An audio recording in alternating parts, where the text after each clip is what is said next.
अहिंसा 5 यम के अंतर्गत है और ये महाव्रत कहा गया।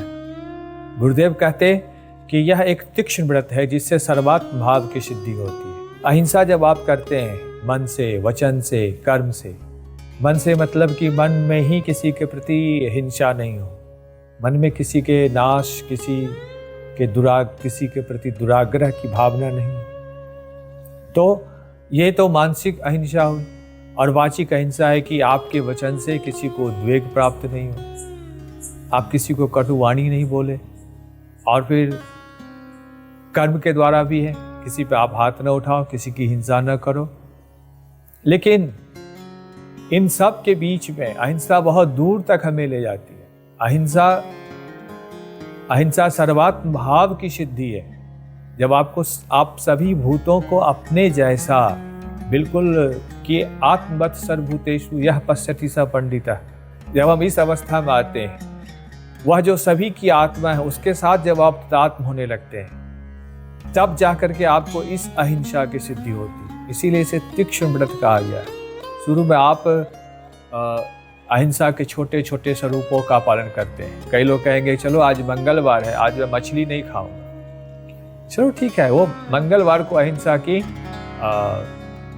सिद्धि करते हैं। कुछ लोग कहेंगे कि नहीं, अभी तीर्थ में आए हैं तो अभी हिंसा नहीं करूंगा, अभी शाकाहारी भोजन करूंगा। कभी कोई व्रत आ गया, कोई ऐसा पर्व आ गया, उस दिन लोग अहिंसा का पालन करते हैं। कोई ऐसा सूतक आ गया, उस दिन लोग अहिंसा का पालन करते हैं। लेकिन फिर किसी दिन विशेष में वो हिंसा करने लगते हैं। इसी तरीके से विचारों में भी हम जब हमारे विचार के किसी एक क्षेत्र से किन्हीं की असहमति है, तब तक तो हम अहिंसा का पालन करते हैं। लेकिन जब हम उस क्षेत्र से आगे निकलते हैं तो फिर उनके प्रति हिंसक हो जाते हैं। हमारे अंदर में ईर्ष्या, द्वेष, छल, प्रपंच, कूट, कपट सब आने लगता है और वो सब हिंसा से प्रेरित है। तो ये असली हिंसा नहीं है। हालांकि इसका मतलब ये भी नहीं कि शत्रु आए हमारे द्वार पे और हम उसका प्रतिरोध ना करें। ये कायरो वाली जो वृत्ति है वह भी अहिंसा नहीं है। अहिंसा एक ज्ञान की अवस्था है।